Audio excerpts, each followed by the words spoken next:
New year, same troubles for Trudeau. This is Now You Know. I'm Rob Snow. The answers you need from the people in the know. This is Now You Know with Rob Snow on News Radio. The new political year is starting in Ottawa much like it began, with so many questions about Prime Minister Trudeau and the Liberal Party. Will Justin Trudeau stay? Will Justin Trudeau go? What's next for the Liberals? Mr. Trudeau isn't saying much about what he plans to do in the coming days, weeks, or months. In a New Year's Eve fundraising ask posted on Twitter by the Liberal Party, Mr. Trudeau touted all the accomplishments he claims his government delivered for Canadians last year. 2024 was a year of delivering progress. Together, we made investments to build nearly 4 million homes and protect renters. We delivered dental care and more $10 a day childcare spaces. We started a national school food program and moved forward on national universal pharmacare. Our Liberal team is fighting for you to make life more affordable and build a stronger economy. Only with your support can we keep building a better future for everyone. But whether Mr. Trudeau will be part of that future is anyone's guess. He's under increasing pressure from his own Liberal MPs to step down and start the process of picking a new Liberal leader. The Atlantic Canada Liberal Caucus sent out a letter just before Christmas calling for new leadership for the Liberal Party, saying it's no longer tenable for Trudeau to remain the party's leader. Most Liberal MPs in Ontario have apparently reached the same conclusion. 50 of them are also calling on Trudeau to step down, although very few are willing to speak on the record. And most recently, the Quebec caucus of Liberal MPs has reportedly reached the same conclusion as well, that it's time for Trudeau to go. As for the Prime Minister, his daily itinerary says he's still in British Columbia and he has no public events scheduled today. But that hasn't stopped the air war. All the political parties released videos over the holidays. For example, the Conservatives released a video. It's almost 12 minutes long. It's called Wackos, the weird, wild, woke, and wonderful world of the people running our country. Here's some of that.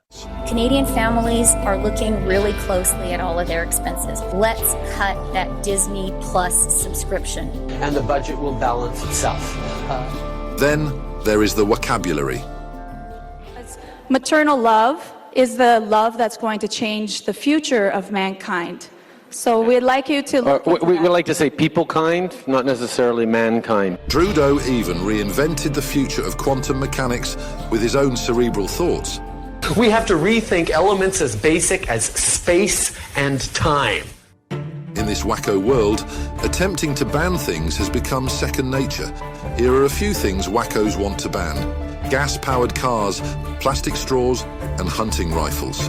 There are some guns, yes, that we're going to have to take away from people who were using them to hunt. The good news is, wackos like Trudeau have no problem legalizing hard drugs.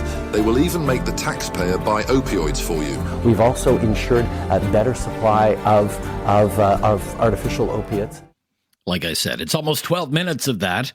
And the Conservatives also released a new attack ad in recent days. The target of the ad isn't Justin Trudeau, however. It's the NDP leader, Jagmeet Singh. Why is Jagmeet Singh keeping Justin Trudeau in power until 2025? Because that's the year his gold-plated $2.3 million pension kicks in. So until then, Singh is voting with Trudeau to quadruple the carbon tax, double your rent, and double your mortgage, and unleash crime and chaos on Canadian streets. Jagmeet Singh, he gets his pension. Trudeau gets power, and you pay the price.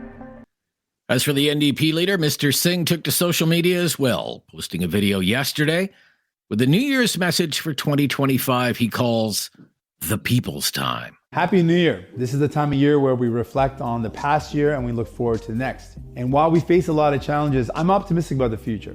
I believe that 2025 is the year where together we build homes that people can afford. We make sure healthcare is there for when you need it, and we lower the price of groceries. For too long, billionaires and CEOs have had their time. 2025 has got to be the people's time. From my family, from the New Democratic Party to yours, Happy New Year. And the Liberals have a few more videos of their own. One of them portrays various Canadian families all gathered together during the holidays and worrying about all the things the Conservatives would cut if they win the next election. As a parent, you never stop worrying. I heard that Polyev voted against $10 a day childcare. It keeps our family going. Does he just not get it? I've worked hard my entire life, and at this age, I don't want to worry about Polyev cutting pensions or raising the retirement age again. Now, as for the mechanics of what will happen and what could happen in Canadian politics in the coming days and weeks, the House of Commons is still on a break. MPs won't be back in the chamber until January 27th. But the Conservatives have a plan to try and topple the Liberals again. There's going to be a meeting of the Public Accounts Committee on January 7th. That's next Tuesday. At that meeting, the Conservatives say they're going to move a non-confidence motion in the government, and that if that motion passes through the committee, there will be another debate in the House of Commons on confidence in the government as soon as January 30th. It would then once more be up to the NDP to decide if it will continue to support the Liberals.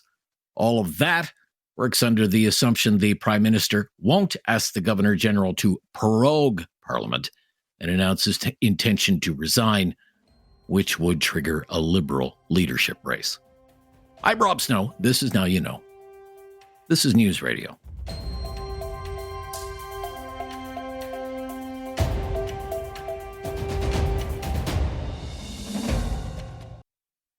You have questions Now You Know with Rob Snow has the answers on News Radio. Well, he's our friend on the right side of things. Michael Taube is back with a syndicated columnist and speechwriter for former Prime Minister Stephen Harper. Happy New Year. Hey, Happy New Year to you as well, Rob, and hope your Christmas was great, too.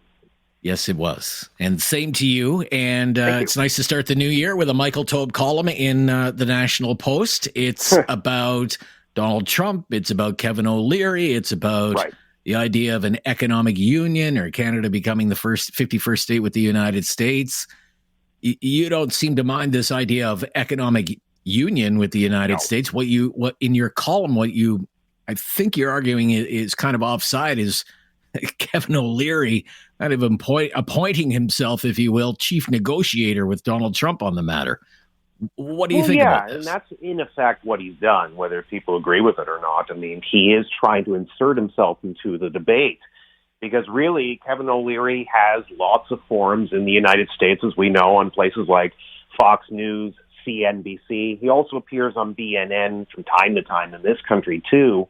He has lots of places where he can discuss it the same way that you discuss in your radio station, I discuss it in my writing.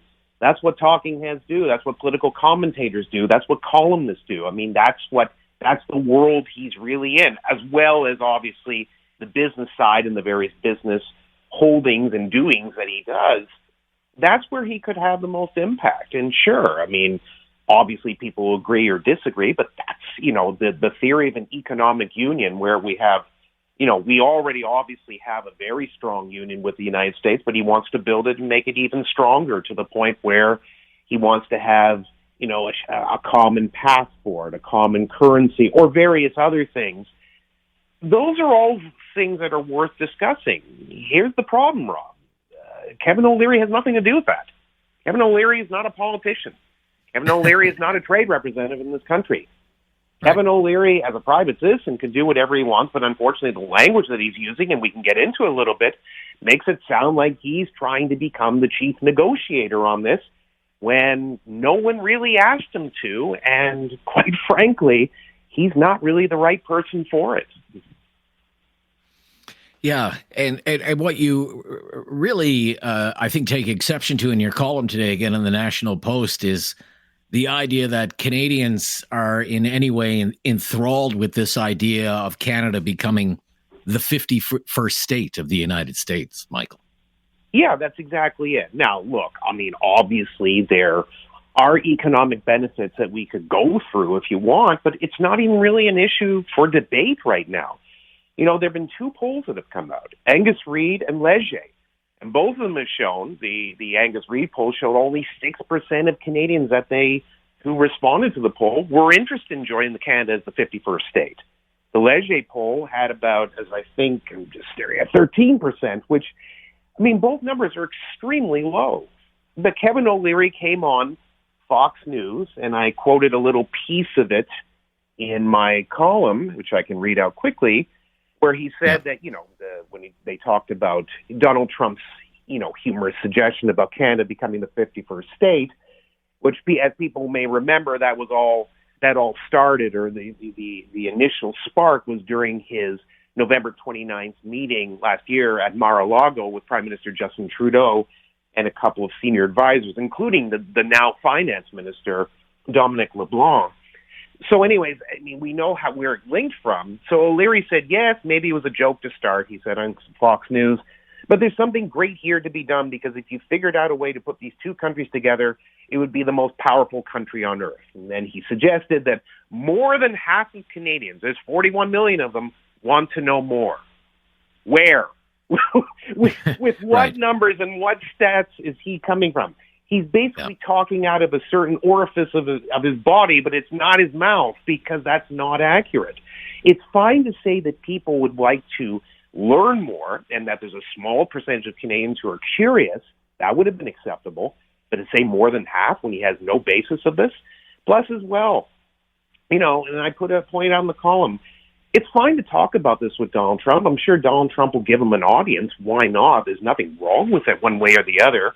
Kevin O'Leary obviously has a name in the United States, but why would Donald Trump ever go for something like this? I mean, if he's going to go for it, as he's basically said, jokingly, well, if Canada doesn't like the 25% tariffs that are forthcoming, Canada can just simply become the 51st state, and Justin Trudeau can become its first governor. Obviously he was kidding, but that's what he was sort of stating in that comment. Yeah. There's no reason Trump would ever want to create an alliance like that. He would want the U.S. to be the dominant source of it. Plus, as well, look at the NAFTA renegotiations, the Canada-U.S.-Mexico Free Trade Agreement. One of the centerpieces of his first presidential administration. He worked hard for it. He really wanted to basically bust up the original NAFTA, and he fixed it. Why would he then just suddenly switch gears and do something different? Because Kevin O'Leary has a million ideas why. And also, interestingly, it should be noted, and I didn't put in the column because it's not fair, he has lots of American investments too, and would obviously see the benefits of this. That's all this is really about. It's about Kevin O'Leary himself. It's not about helping Canada, but he feels that he can be the pseudo-representative of this country in some fashion, when in fact, whether we like the person who's in charge of this country or not, and as you know, Rob, I don't, Kevin O'Leary has no role for this. Okay. When we come back with Michael Taube, by the way, you can read that again in the National Post today, Michael's latest column. We'll play the great Ottawa guessing game with Michael Taube. What will Mr. Trudeau do now? This is Now You Know. I'm Rob Snow. This is News Radio.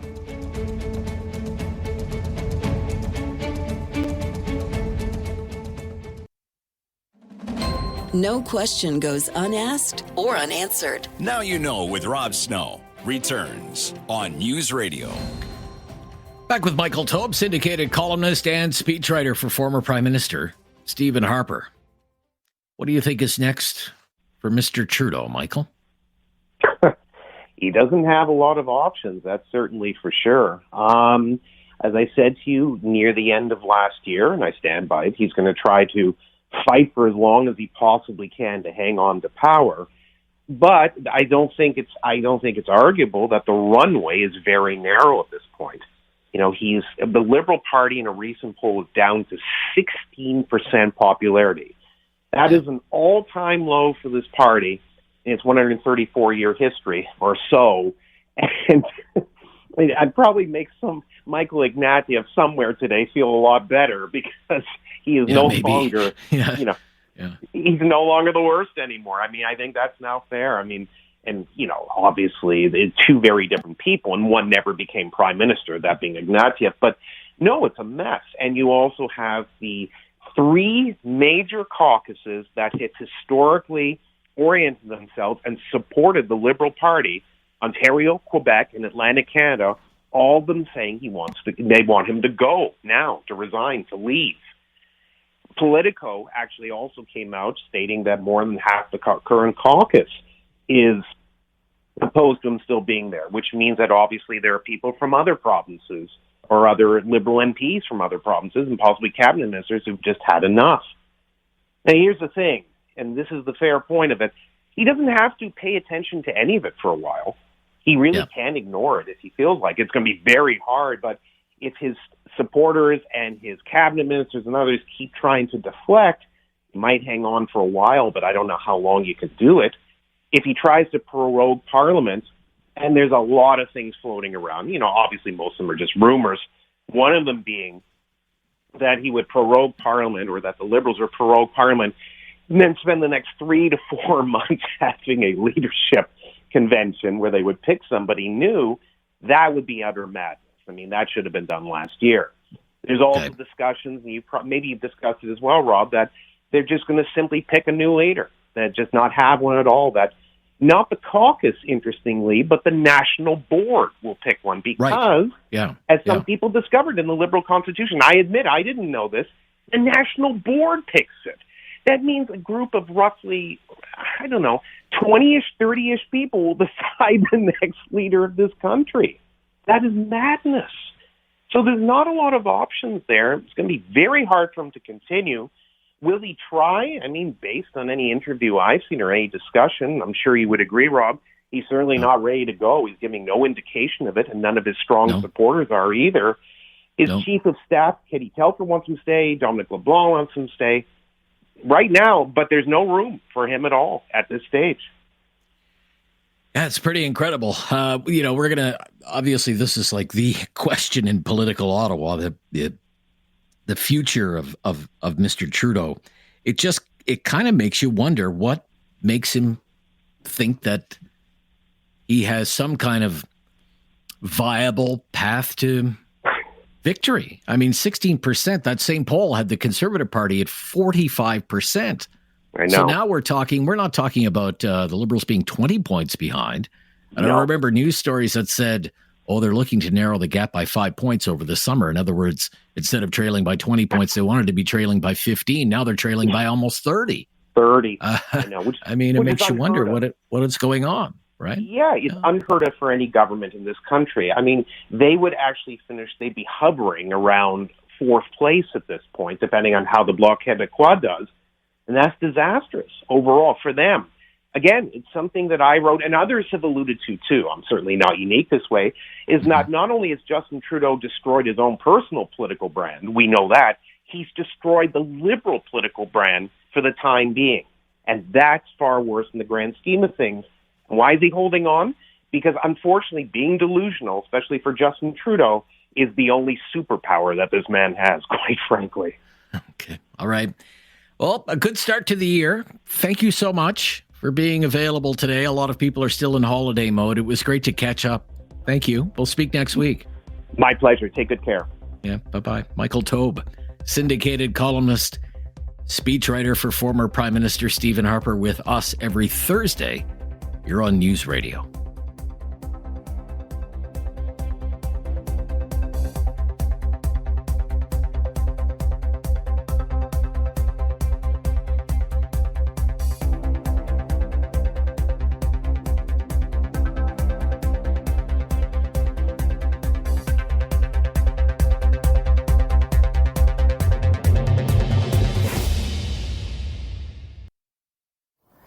Critical thinking is not dead. Now you know with Rob Snow. Returns on News Radio. The Newsday panel. First one of the year. Joining us today, Jordan Paquette, Senior Consultant, Blue Sky Strategy Group, originally from Prince Edward Island. How are you, Jordan? Great, Rob. Happy New Year. Happy New Year to you as well. And Chris Sims is the Alberta Director of the Canadian Taxpayers Federation, former journalist, former staffer on Parliament Hill, originally from British Columbia. How are you? Wonderful. Good to hear you. Happy New Year to you as well, Chris. Happy New Year. Yeah. Are you in Lethbridge today? I am, and it's a little snowy. It's snowy, guessing about okay. -8. I haven't been outside yet, though, to be honest. Okay, all right.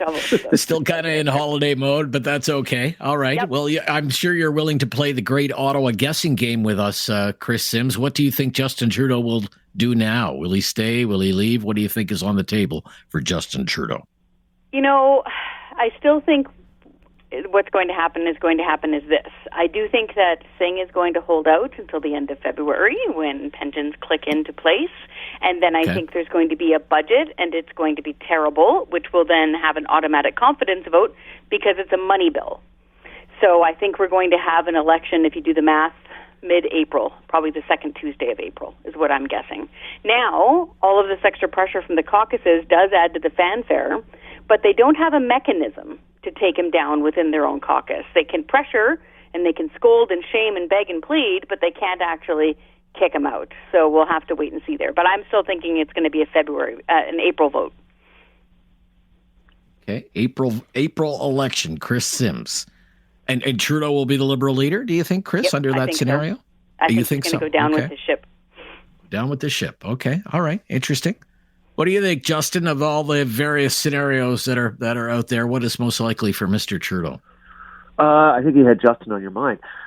Jordan, I think, look, it's an interesting situation right now for sure. I'm watching what happens over the next 3 weeks leading up to Trump's inauguration. I think what might happen here is that Trump won't obviously put 25% tariffs on every Canadian good. I think they'll be more targeted. And he'll be able to say, like, oh, look, it's because I made the Canadians spend billions more on the border. Trudeau will come away from that claiming some form of victory. He might get some of his caucus members back in line and have an election with that, which he will still lose. But as far as the confidence vote happens, I anticipate, like Chris, it could come around a budget vote, but if opposition binds together, it could happen sooner. All right, let me run this scenario by you, okay? These disappointed, disloyal Liberal MPs cross the floor and sit as independents, as a bloc, temporarily, in order to put pressure on Mr. Trudeau and threaten Mr. Trudeau with the defeat of his government. Maybe at the end of the month, as soon as the end of the month, maybe. How likely is that, do you think? Okay, Mr. Trudeau, if you're not going to leave, here's what we're going to do. We have 50 Liberal MPs in Ontario. We have whatever we have, 35 from Quebec and whatever we have, a couple of dozen from Atlantic Canada. We're going to go sit on the other side of the house. And if there's a confidence vote, we'll bring you down. We'll take you out, Mr. Trudeau. How likely is that, do you think? Not likely at all? Somewhat likely? Could happen? Any ideas on that, Chris? I'd give it about a 30%. 30%, okay. I've seen it happen before. I was working on Parliament Hill when many members of Parliament with the Canadian Alliance were no longer happy with the leadership of Stockwell Day. Very prominent ones, I will point out, future cabinet ministers. And they walked over and sat by themselves in the DRC, the Democratic Representative Caucus, or something they called themselves. However, that's a different culture within the kind of Reform Party, Canadian Alliance, grassrootsy, kick-the-bums-out movement. The Liberal Party is worried about brand a lot. They're worried about the Liberal Party. They are. And so it all depends is how much of a furniture-saving mode they get into here. So if they're worried about long-term generational brand damage, then they might do something that radical in order to save the Liberal Party brand. But I don't think it's instinctive for them. So I am putting it at a 30%, though, because it has seen it before. Yeah. Maybe they could call it the other Liberal Party, and Randy Boissonneau could lead it. Or the other Randy could lead it. What do you think about that idea? What do you think about this idea, Jordan? A bunch of, say, I don't know, 50, 60, 70 Liberal MPs they all go and sit as an independent bloc in the House. I give it a less of a chance happening than 30%. Look at what's happened over the last few months with some of these, let's call them rogue Liberal MPs who's been called for the Prime Minister to resign. They all bind together, and then instantly they step down. They step back from the brink. Right. So to think that they could leave and start their own caucus, I think you'd have to start with the premise that they would have the backbone to do so. And that's not to putting negative slight on any of these people. But, there's good Liberal MPs. I just don't see them having the conviction, the strength of their conviction to actually go and follow through with something like that. Like Chris, I just think they come from it's a different sort of brand. It's not the same. Same with this. In the time when it happened with the Alliance, I mean, the Conservative movement was more in the ascendancy at that point. And at this point, the Liberal brand is in a huge descent. Okay. When we come back, what if there is a Liberal leadership race? What are some of the concerns that Liberals might have about a Liberal leadership race? When we come back, it's our Newsday panel. I'm Rob Snow. This is News Radio.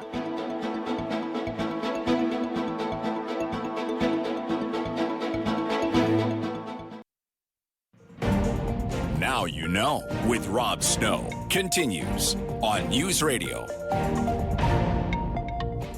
It's our Newsday panel. With us today, Jordan Paquette, Senior Consultant of Blue Sky Strategy Group, Chris Sims, the Alberta Director of the Canadian Taxpayers Federation. Jordan, I'm going to lean on you a little bit. You might be more familiar with the machinations of the current version of the Liberal Party and its mechanics, but I have heard expressions of concern about a Liberal leadership race, because literally anyone can become a quote-unquote supporter of the Liberals, unlike other parties where people buy memberships.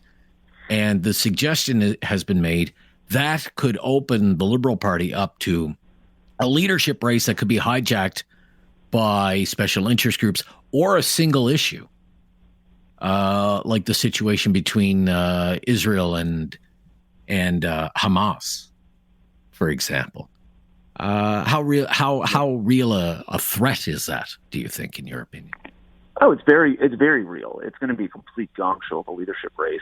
I mean, look, other parties, conservative, everybody has had leadership races where you have candidates come out, the dark horse candidates. They run on one or a couple of different issues just to sort of set the narrative. But on the Liberal side here, there's no value in the membership. You can just go to a bunch of people and they just sign a document or not even a document, just some online form probably, and then they're a voting member.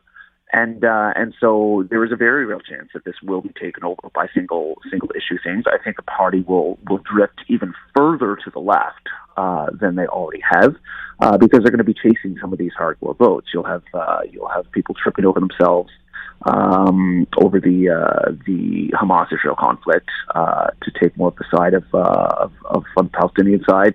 People like Jolie, if she's in there, I think you'll start to see more hardline stances from her. It's going to be a complete gong show of a contest. And that's to say, if the Liberal Party executive actually figures out a streamlined time of which this vote could take place before the next election. Yeah, that's why there are these suggestions, I think, Chris. Maybe we don't have a Liberal leadership race where the next leader is picked by, party members, or in this case, supporters. Maybe the caucus or maybe the board of the Liberal Party should pick the next Liberal leader so as to avoid something like this. What do you think, Chris? I think just they've run out of runway between now and when everybody is expecting the next election to actually have a fulsome, proper leadership race within their own party the way that they do things. And so, it would likely be an interim leader at this point who would then stand up and run for election. It would likely just be a repeat of what we saw with Kim Campbell when she was appointed leader within her own party, within the Progressive Conservatives, and then looks like the polls are going to be pretty darn lopsided after the next election. So that's what I would anticipate would happen here. It's interesting you bring up the single issue. You're right. If you don't have a slight barrier to entry, even a low curb of like $5 or $10, you run the risk of having a whole bunch of people sign up online for one issue. And so, for example, with the Liberal Party, they could get a bunch of really hardcore, like anti-vehicle advocates who, want big carbon taxes. They want to ban gasoline-powered vehicles. Bike lanes from Toronto to Vancouver. Yeah. Yeah. Big time. Stephen Guilbeault, new leader. Exactly. No, that could be a real thing, for sure. Yeah. It is, and that's but they are concerned about it, though. They are concerned about it. I think the insiders are concerned about it. I think this is one of the things that they're talking about right now, probably. How do we do this if he goes? Jordan, I would be very concerned about that if I were a Liberal Party insider, about someone like Guilbeault running and having a whole bunch of wild-eyed zealots who climb onto people's houses running and becoming part of the party. Right. Do you want to jump in there, Jordan? Or? Yeah, it is. Okay. And the Conservative Party figured this out a while ago. I mean, in order to become a member of the Conservative Party, you have to send an actual personal credit card or a personal money order. You can't just send cash. You can't send prepaid credit cards. You can't do any of those things. And the Conservative Party realized that that people could just completely monopolize membership lists over these one-issue things. So the Liberal Party has a huge problem on its hand if it comes to when it comes to figuring out how this race goes. Okay, so we know there's going to be a Conservative motion of non-confidence at the committee level next week, which is kind of it's a new one for me. I guess it's been tried before. It's just kind of, I don't really remember it happening, but they're going to try and pass a non-confidence motion in the government through the committee, getting it on the order paper for the House of Commons for a January 30th debate in the House. Do you see that going anywhere? Jordan, what do you think, Jordan? It could. As you mentioned, it can be kind of out there, but it is a legitimate motion that can move forward. I think the Conservatives tried this back in the Paul Martin days. Now, the NDP initially said that they would support it. Charlie Angus kind of came out and cut the legs out from under his leader and House Leader by saying he wouldn't be supporting it. But I guess that depends walking into it whether the House is going to prorogue or not. As I was saying in the first segment, I think with Trump's inauguration, if Trudeau does score some win there or some manufactured win, he could then go and face the House and try and claim that, and then say, "Oh, I'm the best one to lead the party, so fine, I'll accept this as a non-confidence motion. Let's just go to an election," and that's how he stays on as leader. But yeah, as far as this particular procedural goes, it is a legitimate motion, and it depends what the government will recognize it as. I mean, to me, Chris, there are kind of two things in play with this. First of all, one is maximum pressure under Mr. Singh. Okay, you have said Mr. Trudeau needs to resign. You have torn up your confidence. It's maximum pressure on Mr. Singh to try and get him to vote again. And find out where he stands. And it's also proof positive to me. They want to run against Trudeau. Mm-hmm. Okay? They don't want to let the Liberals have a leadership race and get a new leader in there because that enters some kind of unknown factors into things. They want to run against Trudeau, and the sooner the better. That's what I think is going on, Chris. What do you think? Yeah, I think so too. It's one of those things where a lot of the folks on both sides of the aisle, a lot of the folks who are MPs who've been there for a long time know how Parliament works inside and out. And so they're using every possible angle. It's like, trying to lose weight. It's like, no, you're not just going on the treadmill. You're going keto. You're doing fasting. You're doing everything. You're counting steps. So that's what they're doing right now, is putting as much pressure on as possible. I find it fascinating, Rob, that we're all discussing whether or not he's going to prorogue after his finance minister resigned. We were having very similar conversations about Bill Morneau when he was finance minister, and he resigned, and then Trudeau prorogued. That was back in 2020. It's pretty wild. Yeah. Okay. When we come back, we'll get a few predictions out of our political people today on what some of the other big Canadian political stories could be this year. Certainly was busy in 2024. Outside of federal politics, so many provincial elections last year. What's on the docket for this year? Maybe an early election in Ontario, but also talk a little bit about Alberta politics and what could happen there. It's our Newsday panel on News Radio.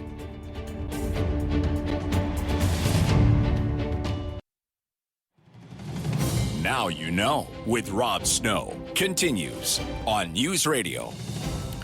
First Newsday panel of the year, here with Chris Sims, the Alberta Director of the Canadian Taxpayers Federation, and Jordan Paquette, Senior Consultant at Blue Sky Strategy Group. Well, Chris, I want to start with you. is this going to be the year that Head Nenshi gets a seat in the Alberta legislature? What do you think? Wouldn't that be quaint?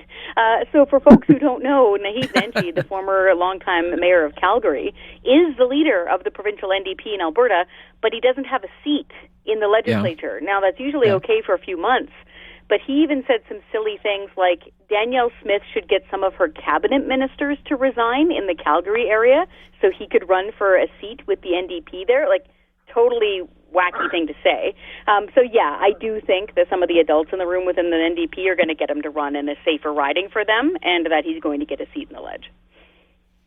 Okay. Are there openings in the Alberta, or in the Calgary area? Nope, not right now. A lot of us expected him to run near me, so I'm not in that riding, but a lot of people expected him to run in Lethbridge West, which is where a lot of the university students live, a lot of the hospital workers live, and it does squeak out an NDP seat provincially here, but he didn't. It was a city councillor that kept the seat. So none in the Calgary area yet. Okay. Well, that's the situation in Ontario as well. The Ontario Liberal leader, the person who's... No, they're not the official opposition. They're still a third party, the Liberals in Ontario. Sorry, the NDP's the official opposition in Ontario. But Bonnie Crombie in Ontario doesn't have a seat in the Ontario legislature either. It's hard to, get profile. It's hard to be seen and heard if you're not in the House and not in the legislature every day. So I think that's something to watch. What's up with Nenshi this year? Will he run in a by-election somewhere? And any question, Jordan, for you that Ontario's going to have an early election? No, yeah, I believe they will for sure. I think, sometime early this year, they'll be going to the polls. And I mean, speaking of Bonnie Crombie, she may go down as the shortest term leader in Liberal Party history here in Ontario. I think Doug Ford's in a very solid position to win another mandate. Third majority. Third majority. Yeah. And I think if he plays his cards right, kind of going into it now, he's done a great job leading at the premier's table towards the end of the year, when there was a big vacuum at the federal level, to really get everyone together. So I think he's established himself as kind of more of a statesman now that Ontarians have become much more comfortable with. Yeah. Okay. Yeah, I think, when you look at how busy 2024 was with all of those provincial elections, I guess the big one on the calendar this year will be the Ontario election. That'll be the big one. Yeah. It's not supposed to happen in 2025, but everybody thinks it's happening in 2025. Okay, look, we'll wrap it up there. Thank you. Happy New Year again, everybody, as we begin what could be a very interesting year ahead in politics. Great to hear from both of you. Bye-bye. Happy New Year. Be a big one ahead. Chris Sims from the Canadian Taxpayers Federation, the Alberta director there, and from Blue Sky Strategy Group, Jordan Piquette. Talkback just ahead after the news on News Radio.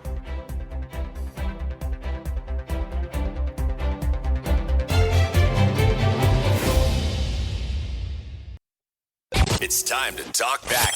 On Now You Know with Rob Snow. Call now And have your say. 1-833-668-2577. And welcome back to Talkback. 2 hours of debate and discussion on the biggest issues of the day. And it's our first day back after a holiday break. We'd love to hear from you.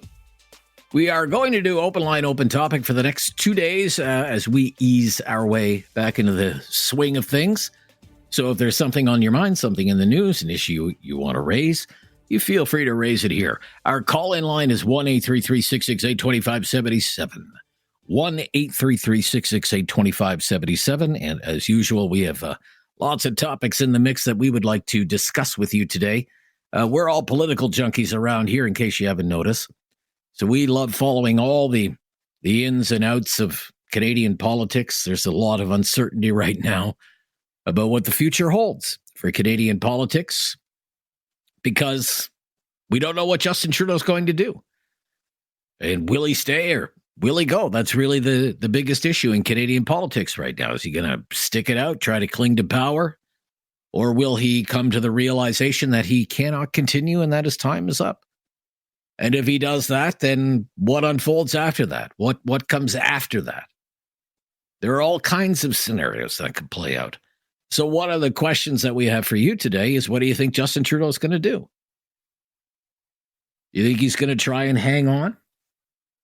Or do you think he's going to call it a political career? And then there could be a Liberal leadership race sometime in the next few months and maybe an election soon after that. Of course, one of the other scenarios could see the government fall on a confidence vote, maybe late this month or in early February. And by then, it might just be too late for Justin Trudeau to call it quits. It might be too late for the Liberals to find a new leader. And in the end, it might be, Justin Trudeau and bust for the Liberals. But what do you think is going to happen? I'm sure you've been following it, Canadian politics. What do you think is going to happen? This is as good a place to start as any, I think, today. 1-833-668-2577.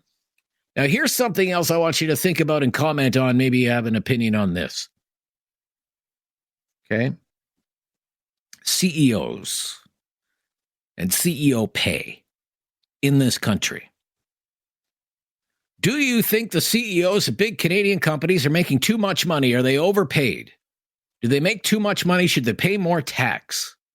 Do they make too much money compared to the average worker toiling away at these big Canadian companies? And if so, what should be done about that? Like tax the rich some more. If Canadian CEOs are making too much money compared to the rank and file workers, what do you think should be done to fix that? If it's a problem, what's the solution? We want to ask you about this today because there's a new report out today about CEO pay. It's from a public policy think tank called the Canadian Centre for Policy Alternatives, CCPA, Canadian Centre for Policy Alternatives, left-wing think tank on the political spectrum. You think left-wing, right-wing. This think tank, Canadian Centre for Policy Alternatives, very much on the left-wing side of thing. And it releases a report like this every year around this time of year. How much is the CEO of a big Canadian company that has shares listed on the Toronto Stock Exchange? How much is that CEO making compared to the average Canadian worker? And this year's report says the 100 highest paid CEOs in Canada earned an average of $13.2 million last year. That was the average. Some made more. Some made a lot more. Some made less. But some made a lot more.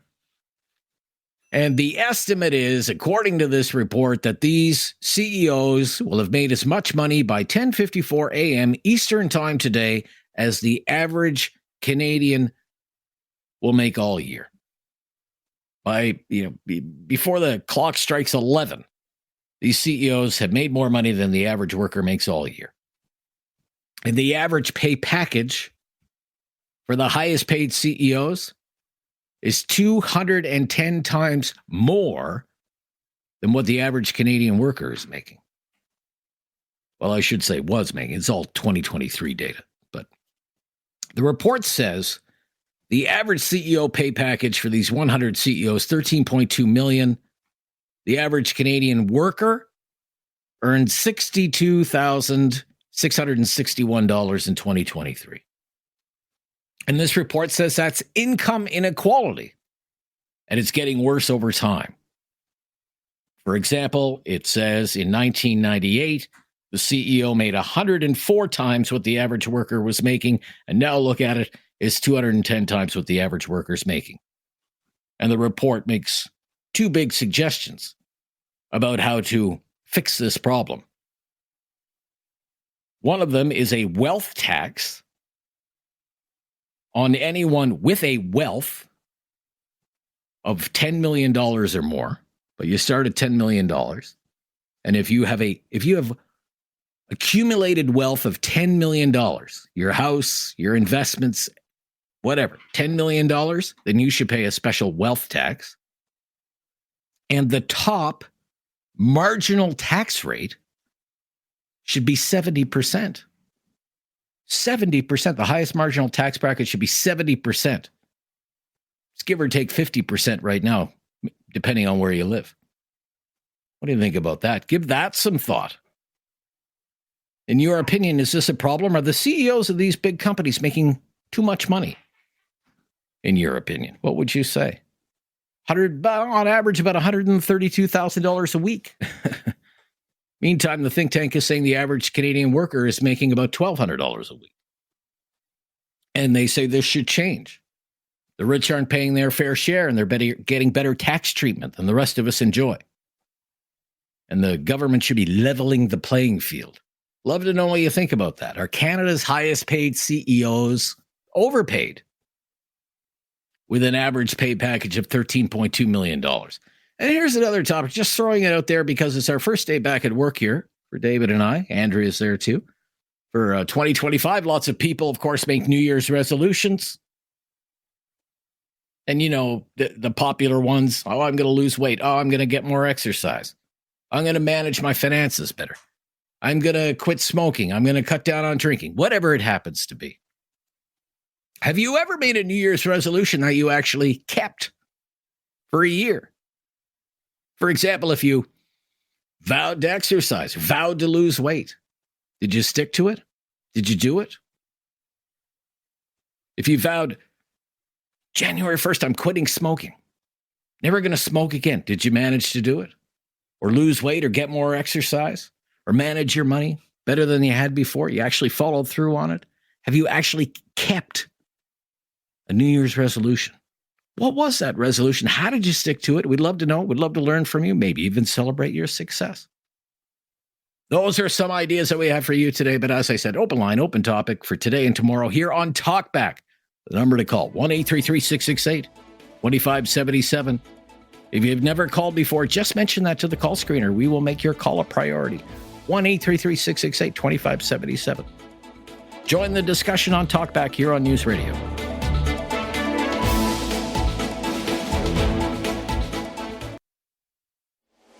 Have something on your mind you want everyone to know? Call now. Hello. 1-833-668-2577. It's Talkback on Now You Know with Rob Snow. Yes, it is. Open line, open topic today and tomorrow here on Talkback. We do have some topics for you to consider. One of them, of course, politics. What do you think Justin Trudeau will do? Will he stay? Will he go? Will he resign as leader of the Liberal Party? Stick it out, fight on. I like this topic, income inequality. This report comes out every year. The highest paid CEOs in Canada made an average of $13.2 million in 2023. That was the average, $13.2 million. The average Canadian earned a little more than $62,000 that same year. Are the CEOs overpaid? Should they be paying more tax? Like a 70% marginal tax rate? Or a special wealth tax if they have wealth that's more than $10 million? A couple of the recommendations in that report today. And on a lighter note, have you ever actually kept a New Year's resolution? Have you ever made a New Year's resolution they actually kept? You know, for example, losing weight, eating healthier, quitting smoking, quitting drinking, managing money, whatever. 1-833-668-2577. Lots of phone lines available. You never know how the first show of the year is going to go, especially when you're doing open line radio and it's only January 2nd. But let's get into it. I'd love to hear from you today. Phil in Calgary, you're on the air. Hi there, Phil. Hey, how are you today? I'm good, Phil. Good to hear from you today. First caller of 2025. So let me wish you a happy new year. Yeah, same to you. Thank one, you're talking about the politicians, okay? They are a bunch of, I would say, overpaid babies, because everything is about money. If they were to get their blank together to get the country running, they would, and not do all this internal bickering, I think we would have a good thing going. And you also mentioned about the CEOs being grossly overpaid. Yeah, that they are. The problem is, I don't think anybody's got the balls to say anything about it. Okay. Well, is it the government's job to say or do anything about it? If you believe that the CEOs are making too much money, which it sounds like you do believe they're making too much money. They're making too much money, but you see, that's up to the general population to complain about it. And I have tried, but I'm only one person. The other topic, like I said, was the government acting like a bunch of spoiled little kids because they don't get their own way and holding up all these bills and everything else instead of governing the country. Okay, but on the question of Mr. Trudeau's future, what do you think he's going to do, sir? I honestly think he's going to survive. Don't ask me how or why. I just got that gut feeling. you've got a gut feeling. Well, you never know. You could be right. He's come back from pretty bleak times before when people kind of wrote him off, SNC Lavalin, blackface, and all kinds of other things. So You got to remember one thing. He got trained by the best, his dad, Pierre. Well, okay. Well, we shall see, sir. That's what makes it so fun to cover. I really appreciate your call today. Yeah, thank you. Have a great day. Yeah, you too. So plenty of lines available there. 1-833-668-2577. 1-833-668-2577. As I said, if your topics do not match up with ours, that's okay. Open line, open topic. The future of Justin Trudeau, the Liberal Party. Will Justin Trudeau stay on? He's still on his skiing vacation in British Columbia, apparently. That's according to his itinerary. Probably not going to be back in Ottawa until Monday at the earliest. Does he stick around, or does he come to the conclusion, my time is up? My party is at 16% in the polls. I've lost the support of the Atlantic Canadian caucus, the Ontario caucus, the Quebec caucus. My finance minister is now my former finance minister. The person I wanted to be the current finance minister didn't want to become the current finance minister and instead went into the witness protection program. It's pretty bleak for the Liberals right now. What do you think Justin Trudeau will do?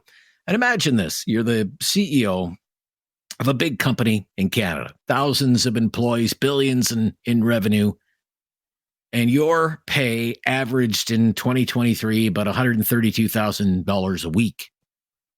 A week, compared to the average worker in Canada making about $1,200 a week. The average CEO pay in Canada, this is for the highest paid 100 CEOs in Canada that lead companies with shares listed on the Toronto Stock Exchange. Total pay package, on average, $13.2 million. Are the CEOs overpaid? And if they are, what do you think of the idea of wealth taxes? Like on fortunes of $10 million or more. Is $10 million even a fortune anymore? Or a 70% marginal tax rate, depending on where you live. About 50% right now, give or take, depending on which province you live in right now. Some people think that's too high, that the government's taking half your money if you're in the highest tax bracket. What would you think if you only got to keep, say, 30% of your money and send 70% of it to the government? Would you be down with that? Or do you think, well, they're the CEOs. They're making $13 million a year. Sure, they can get by on whatever's left over from that. And New Year's resolutions, we could talk about that today as well. Talk about whatever's on your mind, because it's Talkback. You're on News Radio.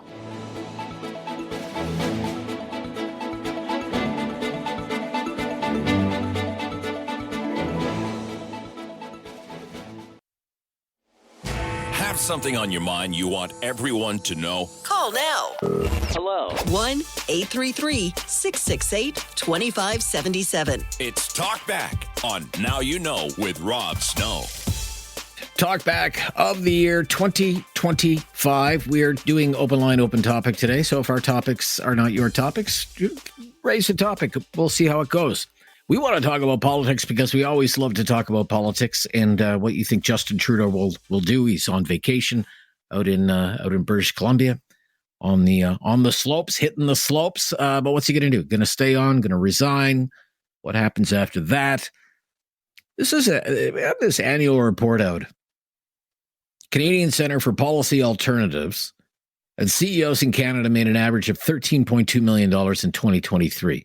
The top paid CEO made a lot more than that. It was almost 70 million. And just to make the list, you have to make almost 7 million. Meantime, the average worker earned a little more than $62,000 in 2023. And the suggestion is income inequality is getting worse over time. It must be remedied through things like more taxes on the rich. For example, if you have a wealth of $10 million or more, you should pay a special tax. If you're in the highest tax bracket, that highest tax bracket should be raised so that the marginal tax rate is 70%. Imagine the government taking 70% of your money. You can keep the 30, but the government's going to take 70%. What do you think about that? And on a lighter note, have you ever actually kept a New Year's resolution? Have you ever made a New Year's resolution that you actually kept, like losing weight or eating healthier or quitting smoking, quitting drinking, saving more money, whatever the case is? What about you, David? Do you ever manage to actually keep a New Year's resolution? Not even once in my life, no. Not even once? Not is that even because once. you don't make New Year's resolutions? Oh, no, I make lots of them. Oh, you make them. You're good at making them, eh? Right now, for instance, right now here in the studio, I'm looking down at my lunch of a chickpea and cucumber salad, something that Hannah has prepared for me. Right. I'm about a third of the way through it, and I'm really wishing I had gone to Wendy's, but I'm gonna keep plugging away here. But this is the problem, right? You gotta, it's already such a tough time of year. It gets dark so early. It's not a good... We should really be making, Canada Day resolutions when you've got time and energy to better yourself, no? Right. I don't make New Year's resolutions. I used to make New Year's resolutions, but I don't make New Year's resolutions. And I did that, actually, under the advice of my family doctor. Oh, is that right? Who said, Rob, don't make New Year's resolutions. You're putting too much pressure on yourself. You don't need that kind of stress, especially as you said, this time of year can already be a stressful time of year for a lot of people. Missing family, maybe you don't have as much money, whatever the case may be. You're just setting yourself up for failure. And I thought to myself, so Doc, are you saying I shouldn't even try? Because that sounds good to me. But what about you? Look, you know all the common New Year's resolutions. In 2025, I resolved to lose weight, get more exercise, eat healthier, spend less money, pay down debt, quit drinking, quit smoking, be nicer to people. Have you ever actually kept a New Year's resolution? If so, what was it and how did you do it? Did you ever say, this New Year's Day, I'm never doing this again? Or I'm going to start doing this and actually keep doing it? Back to your calls after the news on News Radio.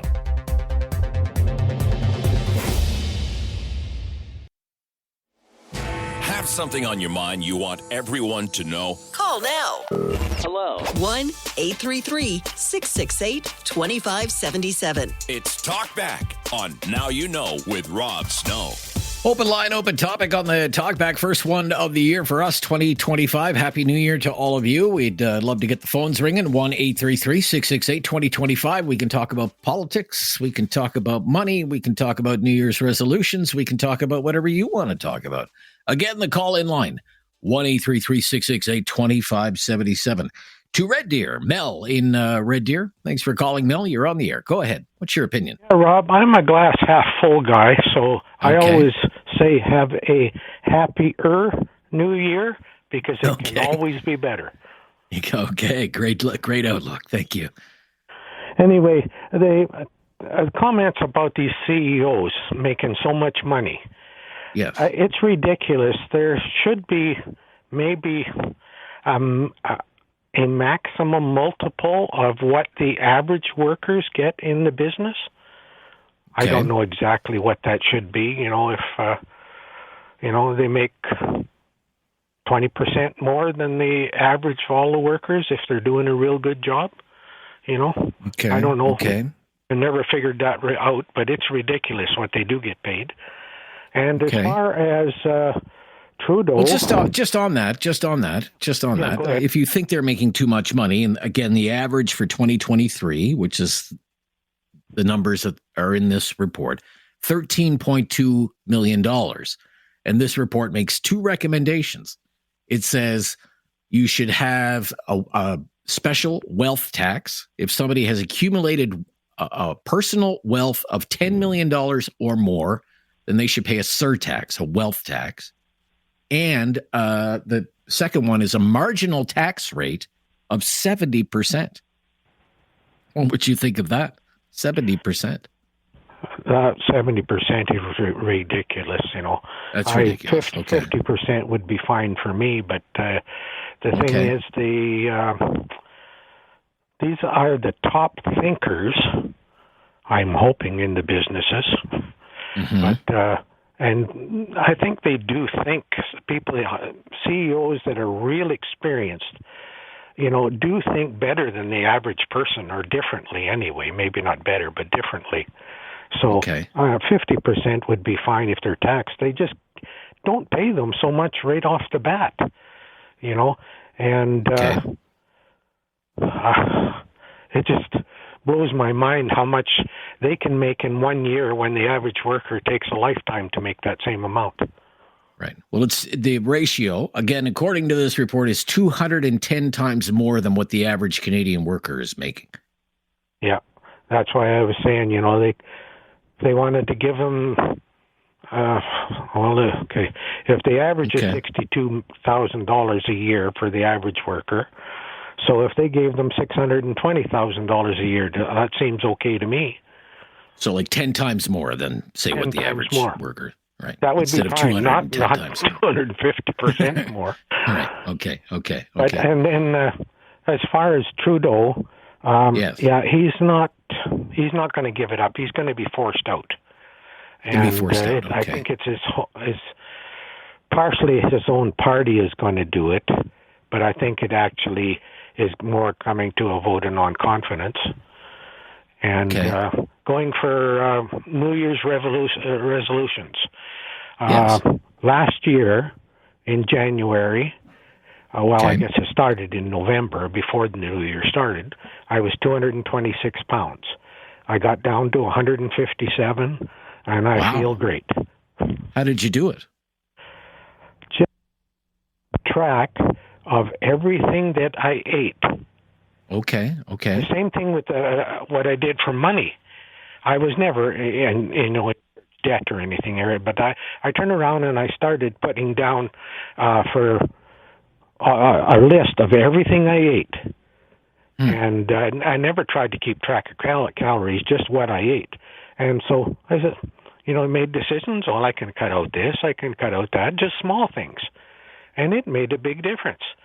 And in the budgeting part, I turned around and I start putting down anything I spent that was over $1.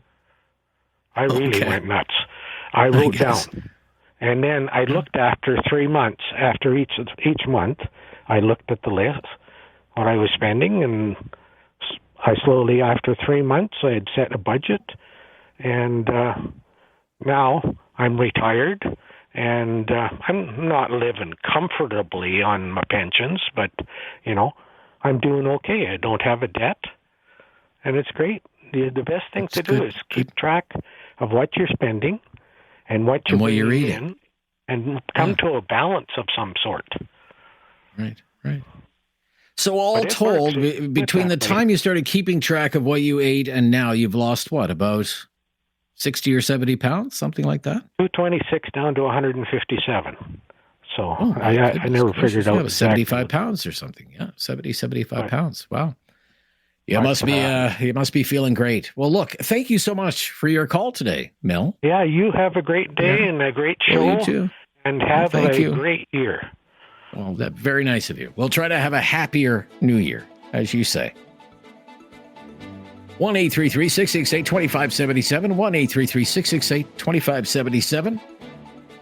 We have phone lines available for you. It is Talkback on News Radio.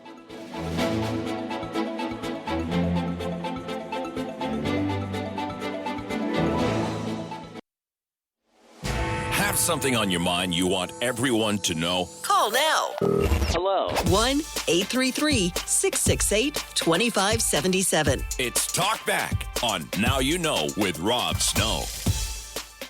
Open line, open topic. First Talkback of the year, 1-833-668-2577. We have been talking politics. We have been talking about CEO pay in Canada, the average $13.2 million for 2023.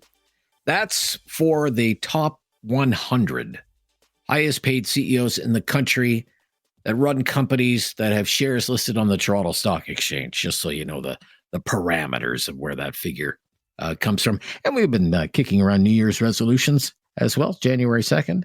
Did you make one? Did you break one? Peter's in Calgary. Wants to talk some politics today. Hi, Peter. Hey, hello. Hi, Peter. Great to hear from you. What do you think is going to happen with Justin Trudeau? Well, first of all, I just want to say I was quite surprised that the phone call went through. With Trudeau, there's two things. the first one, I think, well, it all comes down to the money. I was suspicious by Freeland not presenting this budget, and I think it was kind of to fool us. Okay. I was wondering about your thoughts about, well, you can hardly, if she would have just presented, sorry, I'm out of breath. That's okay. If she would have presented that with, I think, 20 million or over 50% deficit, how would the conversation have been going with Taxpayers Federation and all that stuff? It would have been scrutinized quite a bit. Yes. And that's not an issue anymore, because now we're talking about something else. Okay. And so that's the one thing. So you think that was a smart move? You think that was a smart move by her to kind of disassociate herself from not only the finances of the country, but to kind of separate herself from Justin Trudeau, to try to kind of blame the financial mess that the government is in on Justin Trudeau and not me, even though I'm the finance minister, kind of thing. Is that what you're saying? If she's running, then people can't say, well, it's the same thing, just a different face. So it opens up her future in, I don't know, and how Canadians perceive her. That's what is one of the things. And then I think there's two things they got accomplished. She has a much better chance, and nobody is talking about the money they have been, I don't know if this is good to say, but pretty much, embezzling, in my opinion. Because nobody scrutinizes this stuff. And the same thing now, certainly, when you look at things like, the Arrive Can scandal, how you spend so much money on one mobile app, things like the Green Slush Fund, where was all this money going that was supposed to go into new environmental technologies? How is it that these people were able to direct government money into companies that they had a personal financial stake in? Certainly, when it comes to things like that, we're talking instead about kind of the politics of the Liberal Party instead of those scandals. I think you're right there too. I think you make a couple of good points. Yeah. Well, I'm thinking back all the way to Jane Stewart and the $1 billion boondoggle and all that. So, and then SNC-Lavalin and all that. So, I feel that this is almost like this is in there. That's just what the party is about. And that brings me to Trudeau now. Why would he resign? I think this reminds me of one of these movies where the bank robbers or whatever in the bank, and one guy tells them how much time they have left, how much time they have left to empty the safe and take everything that's there. In this particular case, obviously they're not robbing a bank, but who did we promise something? What lobbyists do we still owe something? And so I think they will drag this out as much because they know they don't have a chance for a re-election. And so this is kind of, this is somebody who has his hands the last in the kick at the jar. Can kind of thing, in your opinion. Exactly, yes. So these are my opinions. I just wanted to hear what you think about. Am I totally out to lunch with that? Is there actually something good and some? Well, I don't know if there's something nefarious about. This is our last chance to really kind of line our pockets. I don't know if I believe that line of thinking. But as for the rest of it, Chrystia Freeland getting a jump on everybody else in the Liberal leadership race, certainly trying to disassociate herself from Justin Trudeau in advance of that Liberal leadership race. If it comes to that, I can see where you're coming from there. Thank you for your call, Peter. Great to hear from you today. Kareem in Calgary. No, we're going to move along now. Peter, thank you. Kareem is in Calgary. Thanks for calling, Kareem. You're on the air. Go ahead. What's your opinion today? Hi, Rob. How are you? I'm good. Thank you for calling. Thank you for taking my call. I think Trudeau is not going to just walk away, Okay. Is like the politician all over the world, like Donald Trump. He never wanted to go initially, and made that issue in the last time. Just like the African leaders, in Africa. I'm from Africa, so when they get in position, they don't want to go.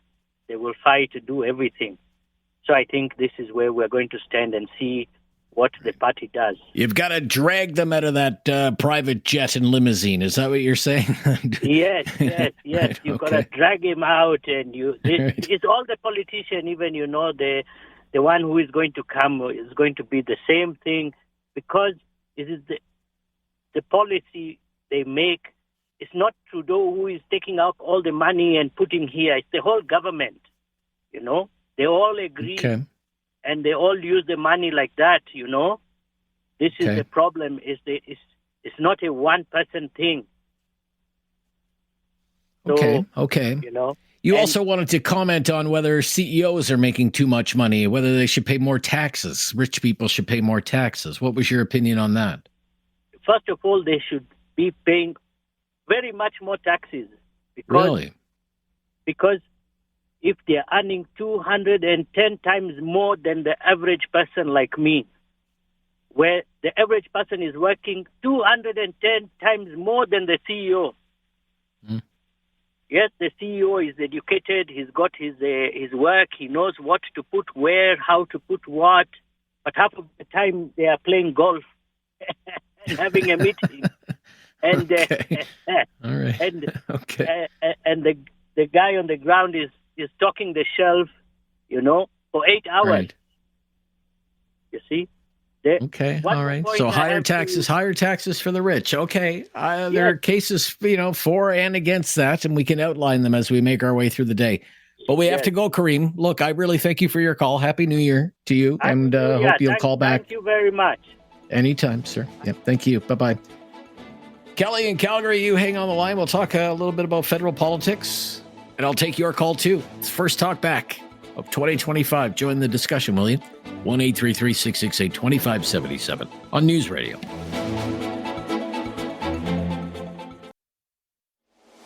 Have something on your mind you want everyone to know? Call now. Hello. 1-833-668-2577. It's Talkback on Now You Know with Rob Snow.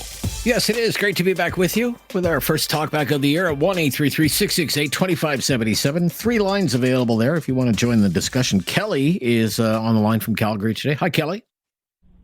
Hi, Rob. Happy New Year.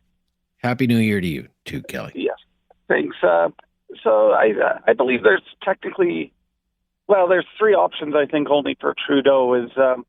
One is to prorogue. The other is for his party, and I'm not even sure if that's even available, is for his party to take him down. And I think Chrystia Freeland actually did the smartest thing possible. She separated herself from the problems within the party. I've been promoted once before to a sinking ship, and there's no good way to go about it. You have to decide whether or not you can do it or not. And I think she decided she can't do it. I think that was the smartest decision in her books. Yeah, I also think, this is politics. If you want a friend, get a dog. And she's been a pretty good friend of Justin Trudeau, but she clearly has her own ambitions. And if there's going to be a Liberal leadership, there probably be quite a few people who will want the job, even if it's for not a very long time, just given the way the political winds are blowing. But she wants to be the next prime minister or the next leader of the Liberal Party. She saw an opening there, right? Do you know? Can I do not believe the Liberals have that power to take down their own leader. I know the Conservatives do, but no, they don't. They don't. That's something that the Trudeau people arranged back when he first took power. Now there are other mechanisms. So one of the ones that I outlined, although not a lot of people think this is going to happen, is let's say you have all of these Atlantic Canadian Liberal MPs and all of these Quebec Liberal MPs and all of these Ontario Liberal MPs. They all want to see Justin Trudeau go. Let's say that's whatever it is, whatever the number is. Say it's 80 MPs want to see the guy go. Maybe it's more than that. Maybe it's 100.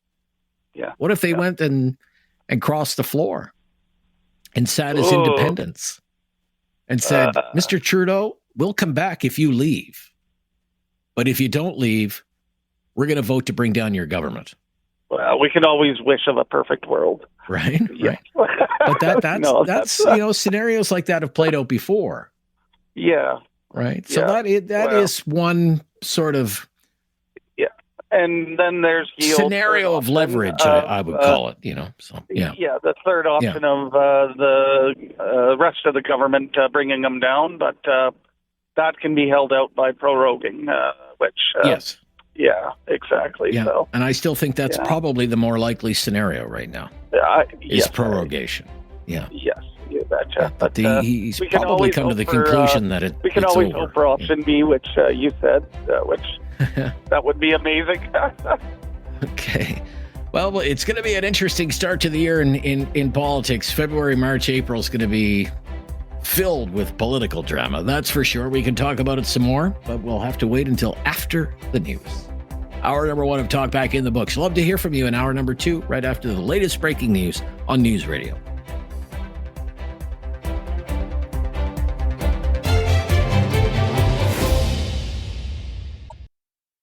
It's time to talk back.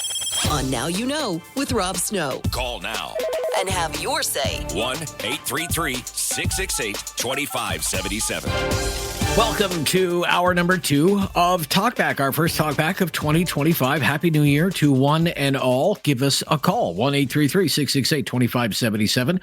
We've been talking about federal politics today because we do that around here. Income inequality is in the news, with an annual report that's out from the Canadian Centre for Policy Alternatives saying that the highest paid CEOs in Canada made an average of $13.2 million in 2023. Good to be the big boss. The average Canadian worker earned a little more than $62,000 that year. We've been asking, do you think these CEOs are overpaid? If you do, would you support things like wealth taxes or higher marginal tax rates? A couple of recommendations in that report. And New Year's resolutions. Have you ever actually kept a New Year's resolution? You know, losing weight, eating better. I mean, David's there eating a salad. David, how's that salad going? Finished the salad, Dave? I've just about given up on the salad. You've given up on the salad. I got through, I would say, 3/4 of it, 75%. So was this a New Year's resolution of yours to eat healthier, or were you voluntold to eat healthier? No, I do have to start eating healthier. I gained a bunch of weight last year, so I can see 30 now, Rob. I'm closer to 30 than I am 25. Oh, yeah. Know? So you got to start thinking about these things, right? Right. Okay. So David, it's January 2nd. David is wavering. Okay, he's wavering already, and believe me, he's not alone when it comes to New Year's resolutions. I'm right there with you, buddy. 1-833-668-2577. We have one of these electronic scales in the house, Dave. Oh, yeah. And my wife said to me this morning, did you step on the scale? When you step on the scale, because it's one of these silly smart scales, like there's an app for it and everything, the scale will actually wish you a happy new year. No, really? Yeah. And it keeps track, of your progress. If you gained weight, lost weight, since the last time you. And anyway, my wife asked me, "Did you weigh yourself this morning?" And I was like, "No," because I'm kind of afraid. Because I was rather gluttonous over the holidays, David. So yeah, a lot of cured meat, and cheeses, a lot of finger food. Yeah. All right, 1-833-668-2577. We have every single phone line available. It's been kind of slow, which is, not unusual. It's the 2nd of January. A lot of people are still in holiday mode. I get that. Thursday's kind of a strange day to be back as well. But David said to one of the guests, feeling a little foggy. I'm feeling a little bit foggy too, David. We're kind of like blowing off the dust here, trying to get the brain and the mouth back in sync together, But there are a couple of things. I'm really fascinated by this report that comes out every year. Do Canadian CEOs make too much money? Are they overpaid compared to the average Canadian worker? Highest paid CEOs in Canada, annual list compiled by the left-leaning think tank, the Canadian Centre for Policy Alternatives. This is for the top 100 CEOs of companies that have shares listed on the Toronto Stock Exchange. And the average pay package was $13.2 million for 2023. For 2023, $13.2 million. The average Canadian worker in 2023 made about $62,000 that year. That was the average. And this group, Canadian Centre for Policy Alternatives, says it's not fair. It's income inequality. It's getting worse, and governments should take steps to narrow the gap, like wealth taxes, for example. If you have a accumulated wealth of $10 million or more, you should pay a tax, special tax, like a surtax, a wealth surtax. Or marginal tax rate for the highest tax bracket the marginal tax rate should be 70%. Right now, depending on what provinces that you live in, it's around 50%. This group says not enough. It should be 70%. 70%. What do you think about that? Darwin calling from Calgary today. Darwin, hi. How are you doing? I'm good. On CEO pay, what's your opinion on this, Darwin? Make what you can make. I mean, I understand that, and if they're paying 50%, that's great too. But it's what they have to do is block the loopholes. The tax loopholes is where the difference is. Okay.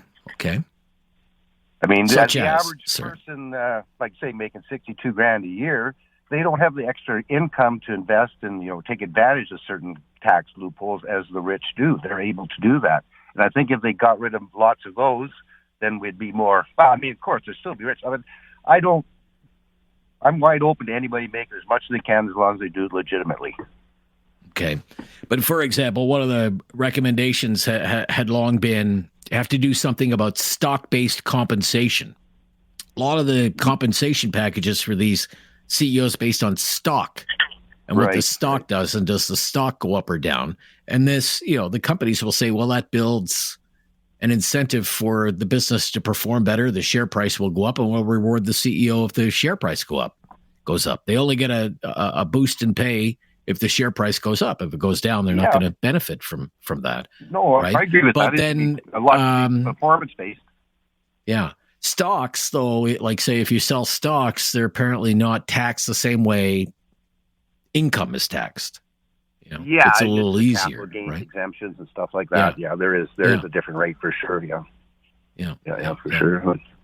But no, you think loopholes should be closed, is what you're saying, though. Well, I'm not exactly sure because I'm not in that bracket. Yeah, neither am I, sir. I'm not in this rarefied air, right? But there are. I mean, that's the same as the U.S. They complain about that all the time about the rich getting richer, but they've got so many loopholes where they tax at a higher rate, but there's so much they can hide or write off for these loopholes, and I'm sure Canada's the same way. Okay, all right. Well, look, great to hear from you, Darwin. Thank you. For your call today. Yeah, 1-833-668-2577. I'll tell you a little bit more about this report. Some of the names, some of the companies as well that are in there, and whether you think these people are earning their money or whether there should be things like wealth taxes. 1-833-668-2577. It's Talkback. Hour number 2 on News Radio.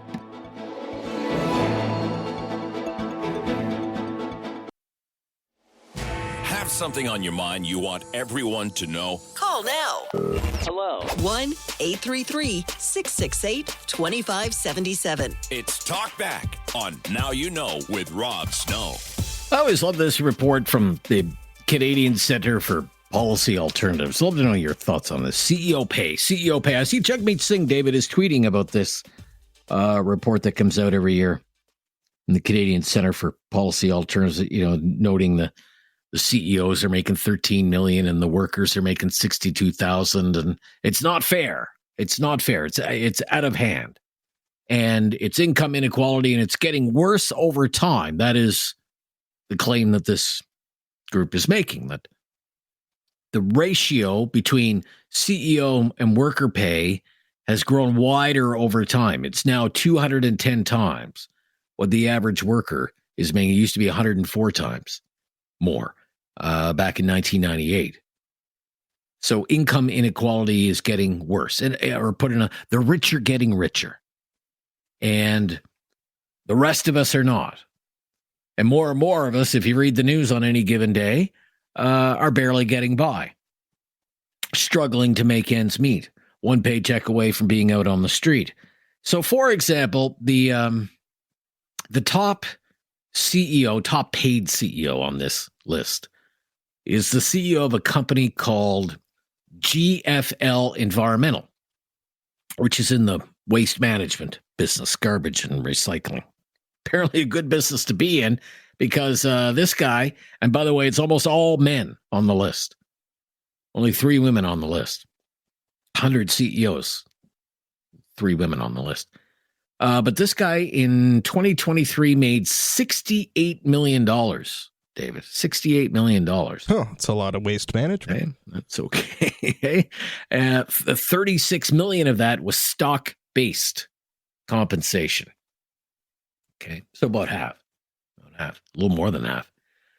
Second on the list was the CEO of Restaurant Brands International. You know that company. You may not know Restaurant Brands International by that name, but you know Tim Hortons and you know Burger King and you know Popeyes. Love that chicken from Popeyes. That guy made $39 million. He made $39 million and $35 million of it was stock-based, right? Cashing in on stock options. How many calls did we take last year about people complaining about insurance premiums? Oh, yes. You were complaining about your insurance premium. Yes. I was complaining about my insurance premium. Too much. It's too expensive. Yeah. So Intact Insurance is the largest provider of consumer insurance products in Canada. CEO of Intact made $15 million. 2/3 of that was stock-based. The CEO of the TD Bank, think about the year the TD Bank had, okay? Engulfed in a money laundering scandal in the United States. Hundreds of millions in fines. CEO still made $13 million. CEO of Air Canada, $12 million. Galen Weston, the face of the founding family of the Loblaws empire, and Jagmeet Singh would say Galen Weston is the face of corporate greed in Canada. He made $11 million in 2023. I bet you barely even noticed. Emera, the big electricity utility in Nova Scotia, CEO there, $8.5 million. CEO of Bank of Montreal, $8.5 million. CEO of Empire, parent company of Sobeys, $8 million. Scotiabank CEO, $7.3 million. Just to crack the top 100, David. Like you're last on the list. 6.9 million. 6.9 million. Jose Boisjoli is the CEO of Bombardier Recreational Products. Think Ski-Doos and Sea-Doos. And that company laid off a bunch of people. CEO made 6.9 million. So the report argues this is all unfair. And government should address this. Worsening income inequality. The government should make changes. And this report makes 2 big recommendations. The first one is a wealth tax. That the rich are not paying their fair share. They should be paying more. It's just there should be an annual tax on, and I'm using my air quotes here, Dave, wealth. And it should start at $10 million. And that includes everyone's, whatever contributes to somebody's wealth, your investments, house, cottage, whatever. If it's $10 million or more, then you should have to pay a special wealth tax. The government will collect the wealth tax and, well, redistribute it into social programs to make our lives better, Dave. Right? Not to pay for Arrive Can and Green Slush Fund programs. Don't be ridiculous. No. To make our lives better. For services, right? Yes, better social services. And it also says, this is the eye-popping one to me, the marginal tax brackets for the wealthy should be higher. It says right now they're around 50% depending on what province you live in. Could be a little more, could be a little less. This group says, by historical standards, the government taking half your money, that's on the low side. It should be more. How about 70%? 70% for the marginal tax brackets, the highest tax brackets should be 70%. What do you think about that? Imagine this. In the interest of making life more fair for everyone else, if you're making the really big bucks, you're the CEO of the Bank of Montreal, you made $8.5 million. 70% should be the highest marginal tax bracket. Your marginal tax rate should be 70%. You can keep 30. That's plenty for you. But the government will take the other 70. I'm serious. That is one of the recommendations in this report. The rich should have a 70% marginal tax rate. And the government will keep the money, plow it into social programs, housing programs, programs to include public education, public health care. What do you think? 1-833-668-2577. It is Talkback. I'm Rob Snow. It's News Radio.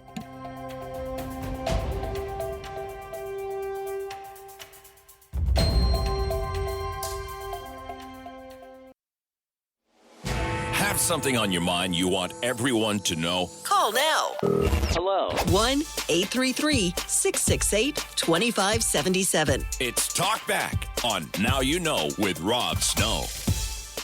On the CEO pay report, let's get some calls on that. In Calgary, Noor is in Calgary. Hi, Noor. Hey, Rob. I heard that all the lines were free, so I apologize in advance. I thought I'd call, even though this is my first time. Well, I appreciate that. I appreciate you doing that. Yeah. I just wanted to start off by saying I feel like that list was definitely made for a reason. It was made in order for people who are not as aware to open their eyes and kind of understand the inequality between a worker and the CEO. Okay. There is a big difference between the amount that a CEO is being paid and the amount that the workers are being paid. And I guess the workload that's being shared as well may not be the same either. So personally, if you ask me, I do think that the report is pretty eye-opening, but I do feel like some people shouldn't take it too close to heart and get aggressive. Because, like, as we've seen in the past, the healthcare CEO, for example, that's a good point. There, yeah, that was pretty tragic what happened there, and there is a lot of people who, you know, they support something like that because of the inequalities that they felt like they faced. But right. I feel like at the end of the day, that just leads to some sort of violence that we shouldn't be, you know, sharing with one another. Right. Yeah, I didn't really think about that, but that's a very interesting angle to the story that you bring up, and the murder of that United Healthcare CEO and that young guy, who's charged with that murder now. But what do you think about this idea? Okay, the ratio is growing larger over time. It's 210 now. The CEO is making 210 times more than what the average Canadian worker is making, as opposed to 1998 when it was 104 times.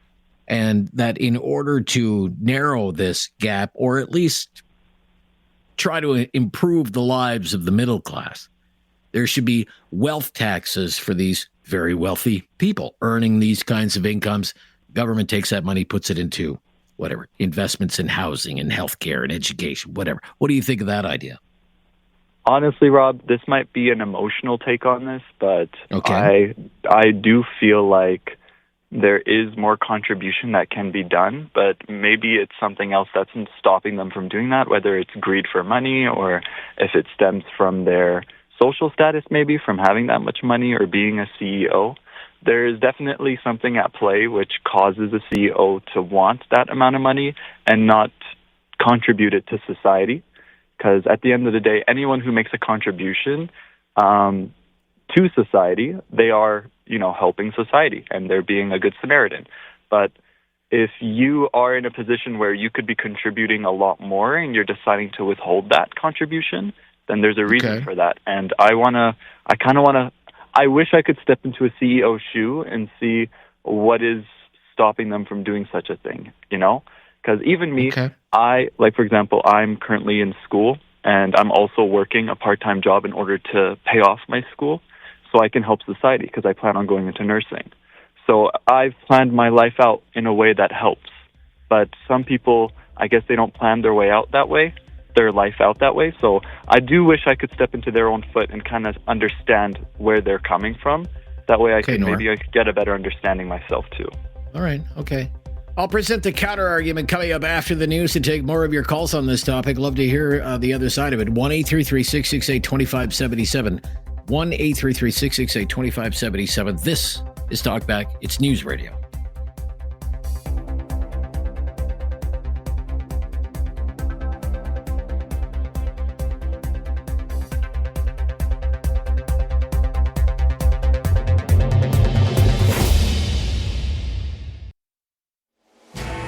something on your mind you want everyone to know? Call now.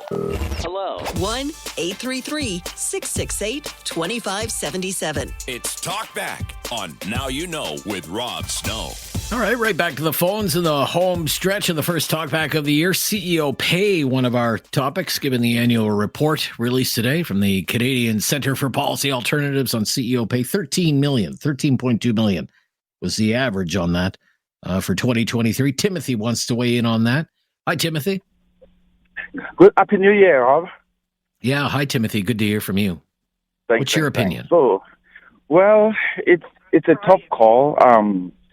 I make about $50,000 a year for now, and I hope that someday I would be able to make about $200,000 and maybe invest my money. You know, most of the money that most people invest are post-tax. You know, so my point is the idea of a wealth tax.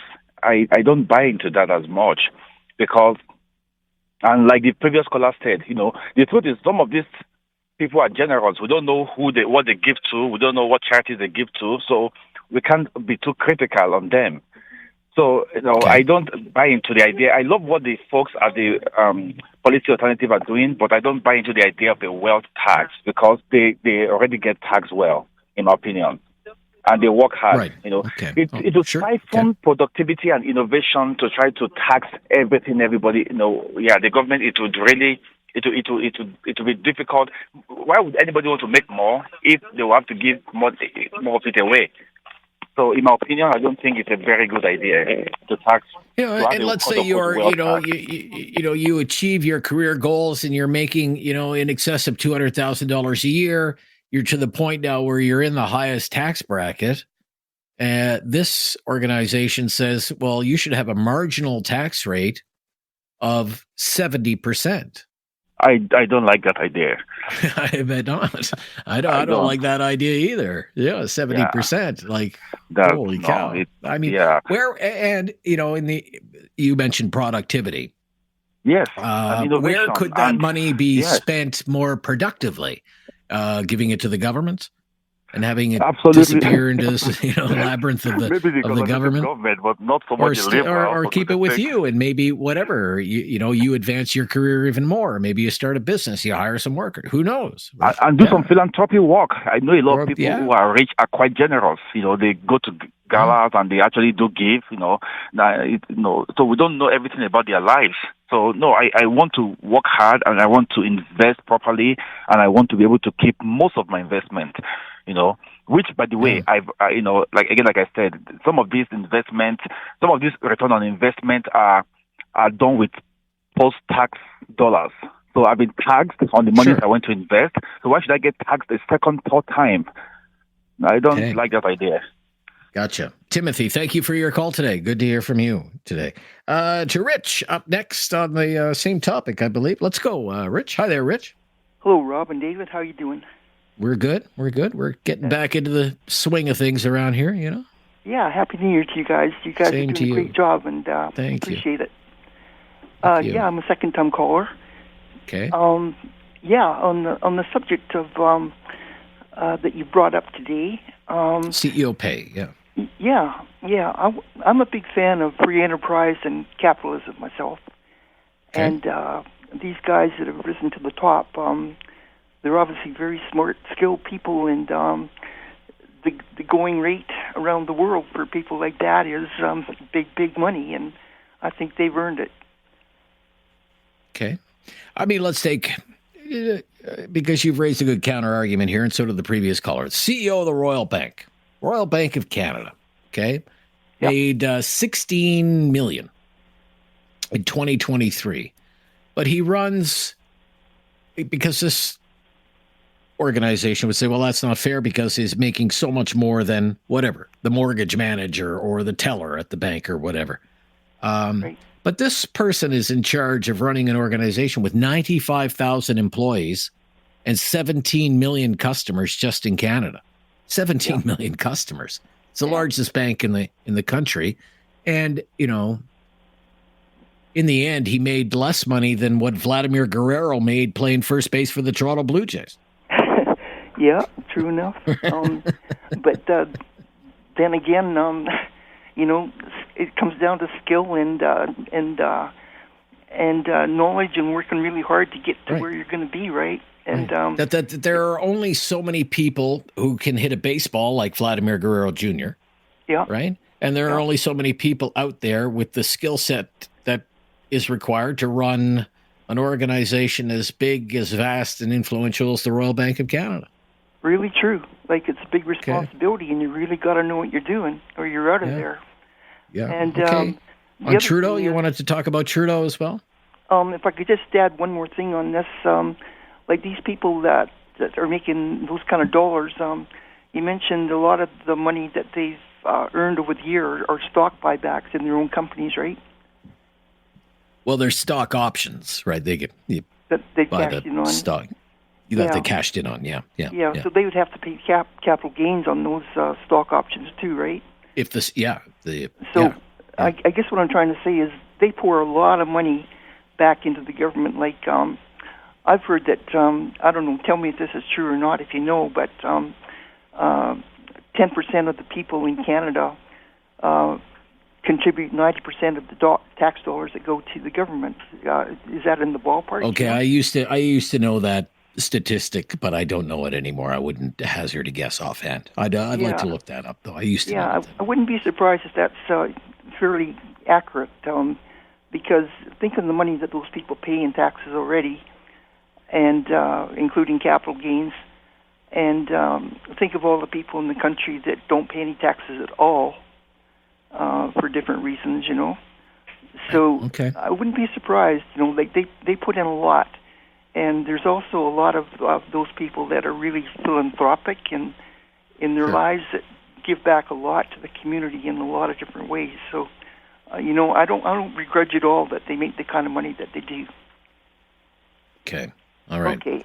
And with our conversation on Trudeau is going to have to wait for another day, I'm afraid, Rich, because we've got to stop here. But Mr. Trudeau hasn't gone anywhere yet, and he'll be here tomorrow if you want to call back.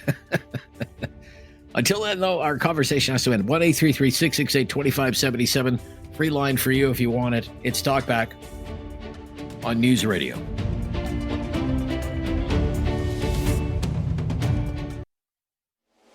Have something on your mind you want everyone to know? Call now.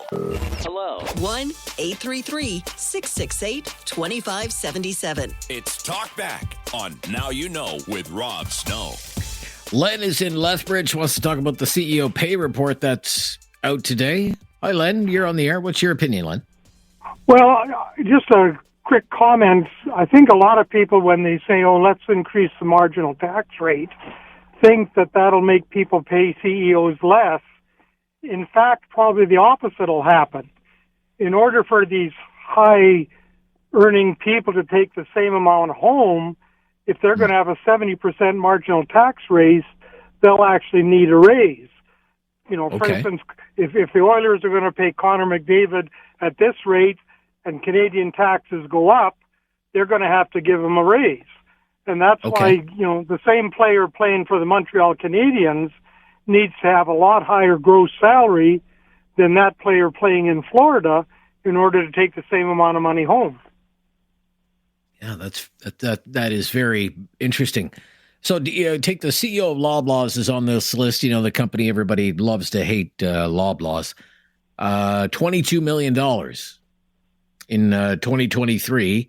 Loblaws has 220,000 employees, and they had to lure the guy away from another big grocery store chain in Europe to come to Canada and be the CEO of Loblaws and get called to parliamentary committees and, told how greedy his company is all the time. But this is how much these people make. That's, how part of the argument goes. And you're saying you tax them more, you're going to have to pay them even more because there's a global market for these people, right? Well, yeah, that's a good example. I'm not sure of Europe, but let's say that person running a large grocery chain in the United States probably gets to take a bigger percentage of his salary home. So if he's going to come to Canada, he'll want a higher salary than what he would want if he was in the United States. Yeah, like let's say Loblaws wants to hire the CEO of whatever, Albertsons or something, right? A big chain in the United States. making U.S. dollars, paying U.S. taxes. Maybe, hey, come to Canada. You'll earn a 62-cent dollar and pay a 70% marginal tax rate. How much do you have to pay that person? Yeah, really interesting. That's a simple point I just want people to realize. And also with a lot of these salaries, like a previous caller mentioned, $68 million. Well, if $30 million is in stock options, that's not income for that day unless he sells those stocks. Yeah, and unless, they only want to sell them if they're so-called in the money, right? And in order to be in the money, the stock has to go up. You would think, right? So it's a performance incentive. Yeah.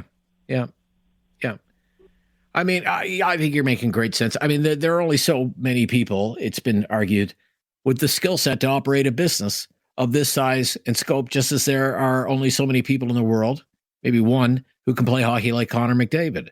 Another argument that I have heard over the years is, okay, you want to tax the rich more and more and more and more. It's very fashionable in politics, tax the rich, because most of the voters are not rich. These people, first, wealth taxes never bring in what the government thinks they're going to bring in, because these people have ways to get around these measures. They hire the best tax people in the country to do that. They will do that. And they're very mobile. As you say, they'll just leave. When Connor McDavid's contract is up, you can be rest assured that his agent is comparing, well, this is the tax rate in Florida, and this is the tax rate in New York, and this is the tax rate in California, and wherever, right? And they're going to factor all of that in. So you want to tax the rich more and more. These are very mobile people with a mobile skill set. They'll leave Canada. And maybe the CEO of Shopify, who made $27 million, a lot of money, $27 million in 1 year. Can you imagine it? All of it through stock options. Well, maybe Taube Lutke says, you know what? I'm leaving Toronto. I don't have to live in Toronto. I can live anywhere in the world. I can buy my own island if I want to. I can buy my own small country. But maybe, Elon Musk says Texas is really nice. Maybe I'll move to Texas. Or maybe I'll move my whole company to Texas. And Shopify isn't this Canadian high-tech success story anymore, helping millions of entrepreneurs all over the world. Maybe instead it's Shopify, headquarters Houston or Dallas or whatever the case might be. And where would the money be better spent? This group is arguing for a 70% marginal tax rate. Would you rather the money be spent by, say, a successful person like the founder of Shopify, or sent to the government, which would quickly make it disappear and never be seen again, let alone make a difference in anyone's life? Would society be better off if the Shopify founder kept that 70%, maybe hired more Shopify software developers? Or should he give that 70% of everything he makes to the government by way of new wealth taxes? It's Talkback. I'm Rob Snow. Final few moments here. Still time to take a call. 1-833. Thank you for your call, Len in Lethbridge. Excellent point that you make, sir, about the global race for talent. 1-833-668-2577. This is News Radio. Have something on your mind you want everyone to know? Call now. Hello. 1-833-668-2577. It's Talkback on Now You Know with Rob Snow. CEO pay is a hot topic today because of the new report out from the Canadian Centre for Policy Alternatives that says the average CEO in Canada, out of the top 100 with shares listed on the Toronto Stock Exchange, leading companies with shares listed on the Toronto Stock Exchange, $13.2 million. That was the average. Some made more, some made less, some made a lot more. But they'll make more money by noon today than most of us will make all year. And they say you have to tax the rich more in order to narrow the gap. Andy in Calgary. What do you think, Andy? Hi there. Hi. So I kind of see both sides of this. Okay. Let's go back in the 80s. I worked for a telephone company in Western Canada. Okay. Try to be politically correct here. That's okay. A gentleman was hired as a telephone repairman, and right from the start, he said, in 10 years, I'm going to be CEO. Everybody hated this guy. He was so arrogant. He did it. He worked so hard. He took courses. He was a complete jerk, but he did it. He went from a repairman to CEO in 10 years, and he earned his money. I'll give him that. Okay. However, on the other hand, I work for a grocery store that's a subsidiary of Loblaws, and I can't afford to shop there. Right. So it's kind of both ways. Some of them definitely do earn the money. I'll give them that. But not all of them. Okay. What do you think about the idea of wealth taxes? It won't work. They'll hide the money. No. They'll hide the money. There's ways to get around taxes. What I'd almost like to see is them to be required to set up some kind of charity. Okay. So Bill Gates with his schools. Like a foundation or something, right? Yeah. Yes. Okay. They have to, after 10, 20 million, you have to set up a foundation founded for this amount. Okay. Based on what you got. I think that would be possible. I think that would be fair. All right. That's interesting, Andy. Thank you for your call. Just going to fit in one more before the top of the hour. Anita is on the line. Hi, Anita. Hey, how are you doing? I'm good, Anita. What do you think about this CEO pay issue? I am thinking that for sure, hopefully with the new Poilievre government, there will be a tax reform. And yes, we do want to ensure the rich pay their fair share, but I don't think the idea of taxing them up to 70% is actually going to work at all. And in fact, I just recently heard a stat, and I think it was based on Stats Canada data from 2021, is that 90% of Canadians contribute approximately 46% of the income tax revenue. So that means the top 10% of Canadians, the wealthiest Canadians, are contributing over 50%, 54, right? Okay, well, David has a more recent stat than that. Is from the Fraser Institute, which is a right-wing think tank. The top 20% of all income earners pay 62% of income taxes while earning 46% of the income. So they're paying 62% of the taxes.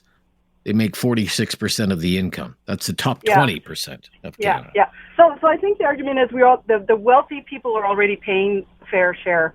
But I guess at the end of the day, I think what I also have heard from accountant friends is that we're losing a lot of wealthy people to, they're moving away, they're taking their capital, they're taking their money, and they're investing it elsewhere. And I think, this idea of trying to redistribute the wealth isn't working, and we're actually losing the wealth in Canada. I don't know. It's a huge amount of wealth that we've lost in terms of investment to the United States. And so I would definitely think that hopefully the tax reform will address some of those issues. Okay. All right. But I don't know exactly what the right numbers and what the incentives should be, but I think we should be incentivizing people to earn more money, not penalizing them when they're successful. When they do. Okay. That's a great closing comment. I have nothing more to add. And the latest breaking news is coming up next on News Radio.